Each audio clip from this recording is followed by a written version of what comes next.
based on Welcome, people. yeah.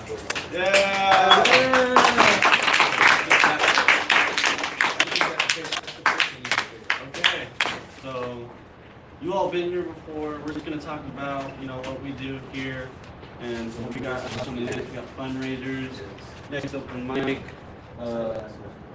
If you guys went to the last open mic, it was a little messy, so we're gonna fix that up. If you guys want to sign in and just give a heads up what you guys want to do, that would make your guys' time a little more enjoyable. Becca, you want to do something, right? Yeah. Yeah, Becca, for example, what do you want to do? I'm going to play bass with Calvin. He's going to play guitar. Right, so we're going to help him out do that, That's what this club is going to be here for these talented people like Calvin. For guitars, I have like a big stage amp that I'm going to bring that anyone can use. Okay, nice. Awesome. Perfect. Fundraisers running around here, envelopes, papers. We also have a guest speaker here today, Luke's dad in the back. Can we get a round of applause? We also have candy, so you guys get treats for coming to this meeting. This is what matters.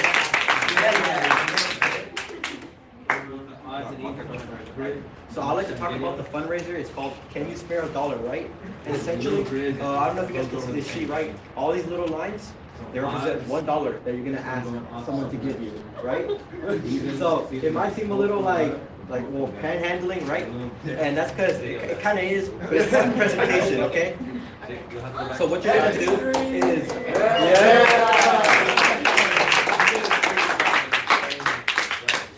If you're interested in doing this fundraiser, we will give you the sheet along with this mini envelope where you can put the money that you are donated. And who's interested in doing this fundraiser? Raise your hand. I should see everybody's hands going. Yeah. So much fun. In here.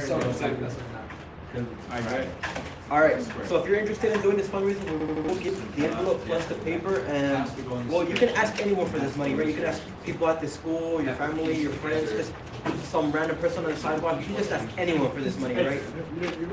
Sit outside of the 7-Eleven and just start begging. Yeah. Throw a little dirt on your face. I mean, it works. You can look up outside 7-Eleven, like.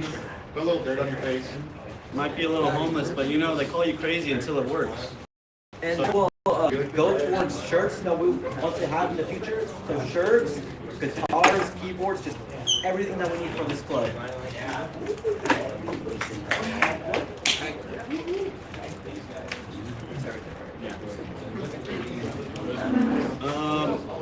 I think we're gonna have our guest speaker. Towards shirts that we want to have.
Some are chocolate, some are not. Are they all chocolate? There's no way all of them. I guess yeah.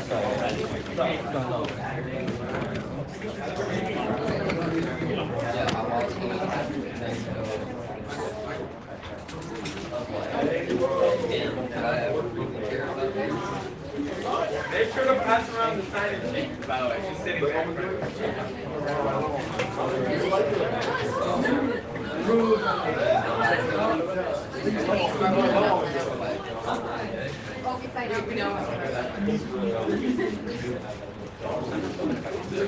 In the future.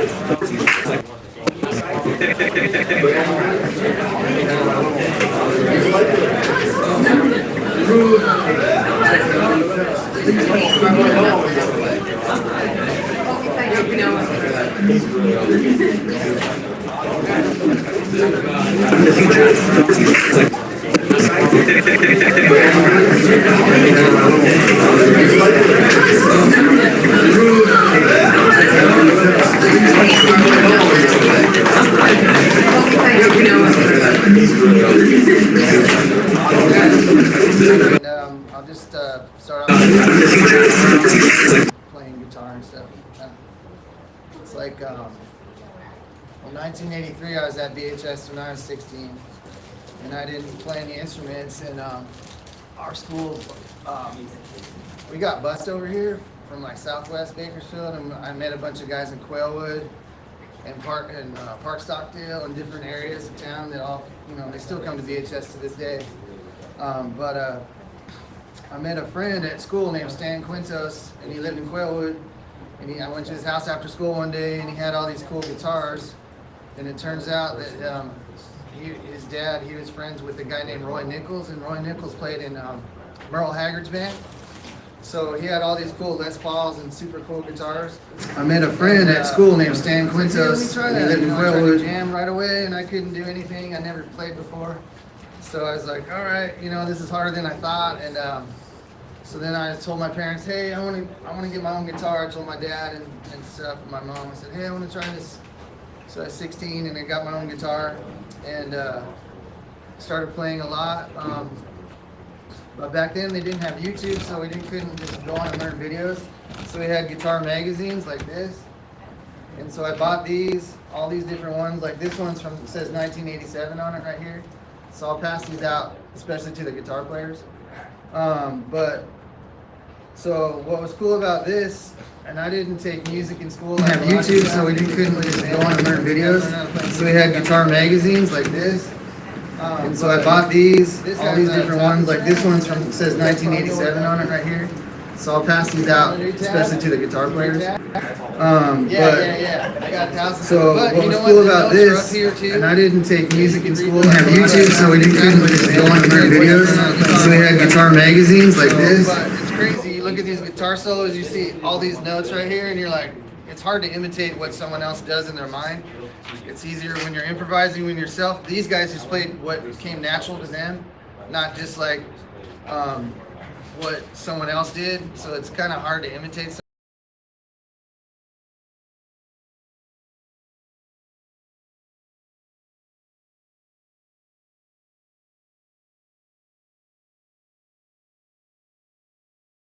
Yeah. Here you go. Who else? Who else is getting a guitar? I know it. Alright, yeah, dude, here. I got Van Halen 1 and Van Halen 2, but this is the actual book that teaches you every song, every single note.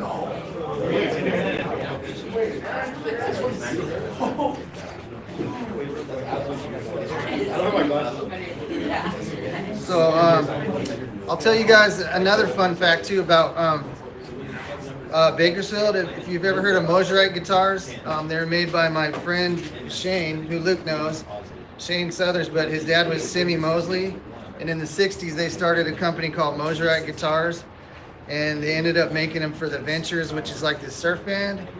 And then Kurt Cobain from Nirvana played one too, so he played a guitar made in Bakersfield. So Moserite was Shane, who Luke knows, Shane Southers, but his dad was Simmy Mosley, and in the 60s they started a company called Moserite Guitar.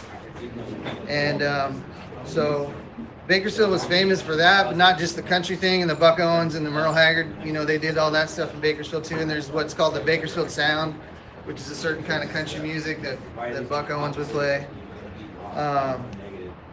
But also, when I was 16, they came out with MTV, so you could used to just listen to music, but then they had that TV station just dedicated towards music videos. And one of the first ones was Phil Collins' In the Air Tonight. You guys have probably heard that song if you heard it, but you'd know that song. But so we were watching TV and we're like, whoa, they're playing videos of music and stuff. So we're 16, we're at home, we're like watching those videos and go, and then you'd see other bands do all this cool stuff and you'd be like, hey, I want to do that, So we kind of grew up with watching stuff on MTV.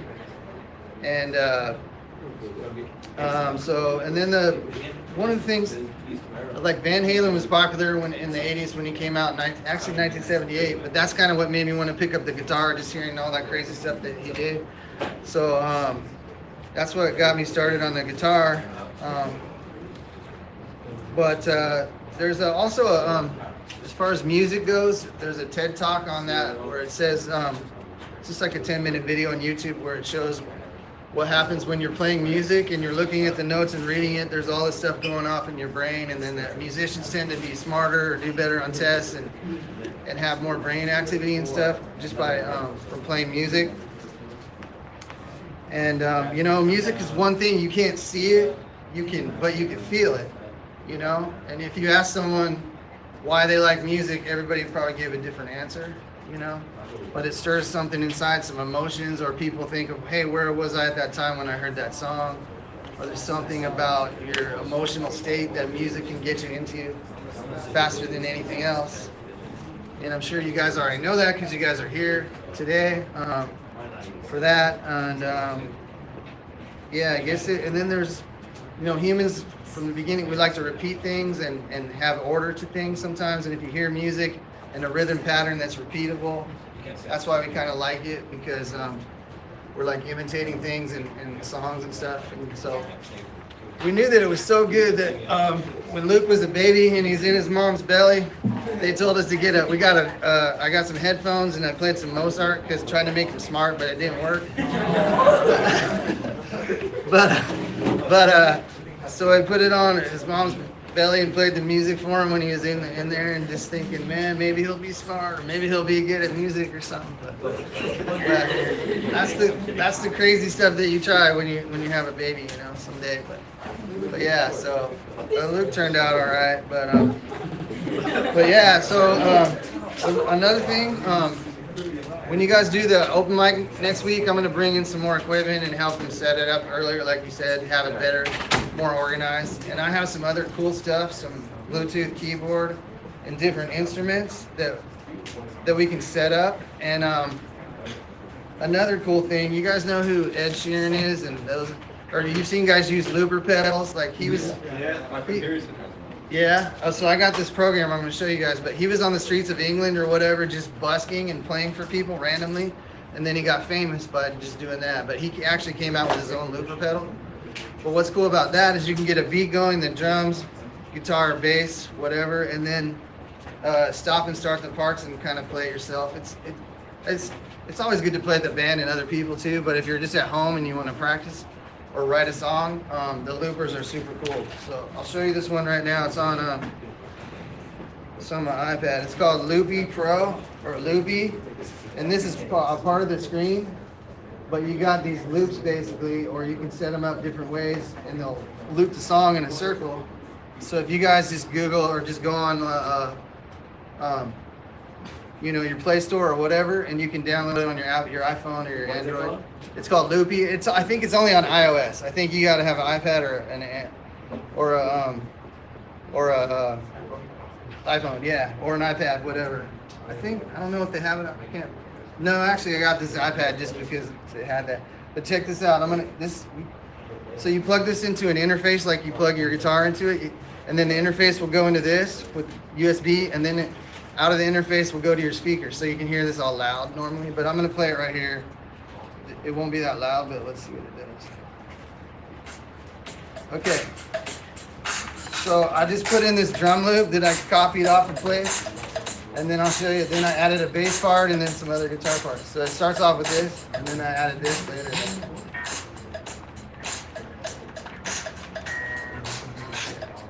It sounds better on the speaker, but.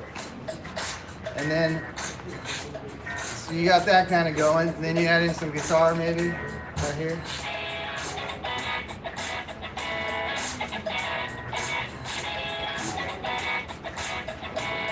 And then you're like, okay, cool, what else can I add? And then you add in something else. Forget what I did here.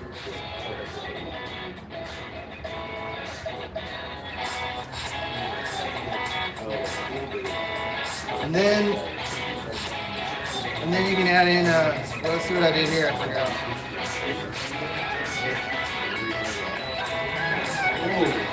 Oh yeah, like a, and then that's a repeated lick, but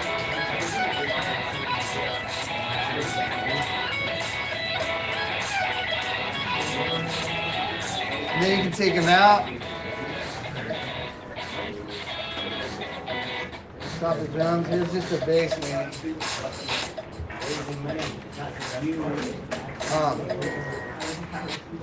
But anyways, you can mess around with that and do stuff, and then you got all that going. Then you can play a lead or something. But you don't have to just use guitar. You can use acoustic guitar. You can do other instruments, keyboards, anything you want, and record it in there. So yeah, the Loopy, the program's pretty cool. Look up Loopy. And that's a super cool one. You can even do acoustic guitar. It sounds good too, because it'll pick it up through the mic. You can, there's guys that just do their whole career just doing that stuff with the acoustic guitar. Let me see something. Loopy Pro? Yeah, Loopy Pro. Well, yeah, you can get the regular Loopy, but Loopy Pro might cost $20, but believe me, it's worth it. It's got everything. It's got MIDI stuff in it. You could do keyboard. It's crazy all the stuff you can do. There's this guy named. Oh yeah, you got a question? Can you play guitar for us? Yeah, I'm gonna do that next time. I didn't bring it today. Maybe that acoustic or something. But I wanna. I'm gonna do a whole little piece, or I'll do something at the open mic, and then Luke can play with us. I'm gonna do something with Luke too, or maybe have him do trumpet. But he said he's gonna play guitar next week too. He's been practicing a little bit. But he's really good at trumpet. I told him, why you start over at guitar? You're starting from the very beginning, man. Start a ska band with it. Yeah, that would be, dude. I want to. Yeah, and we need like a horn section. Horn section would be cool. So let me see something here. Where it is.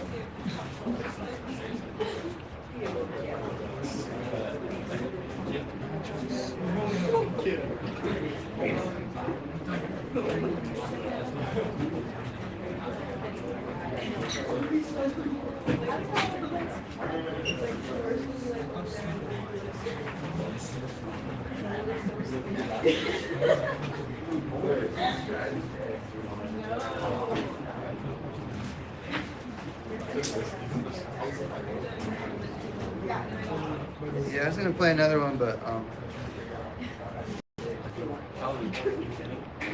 yeah, next week I'll bring some cool stuff that you can mess around with.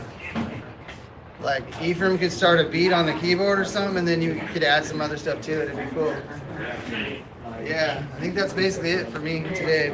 Unless you guys have any other questions.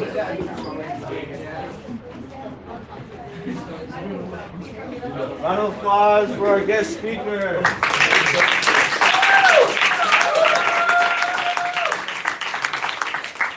Also look up Rich's guitar lessons on Google, and then you'll see I got some pictures of my other students in there. But from the last time you guys played the open mic, I got a picture of you guys in there too on my website. So. Rich's guitar lessons. You just search Google Bakersfield. It'll list the other people like Guitar Center, some random other teachers, but no. Yeah, I want to point out our food sale success. We made $300 from that food sale, Wow. And because of that, we're gonna get possibly a piano, acoustic piano. Hold your applause. And I'm gonna go see it this weekend, and we might get a whole piano for the next open mic.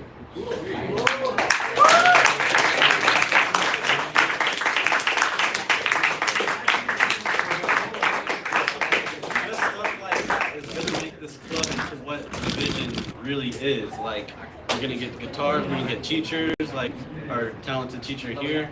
He's a real guitar teacher. He does real stuff. He's a real deal. And the real deal for these real talented people in here. And that's what we got for you guys. Thank you for coming to this meeting.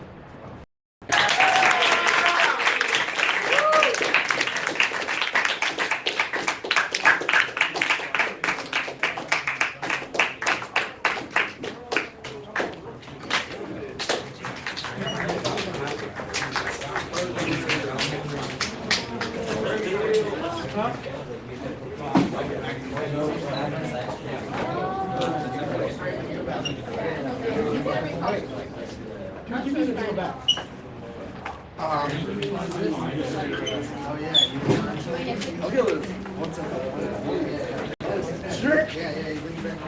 Oh man, I saw the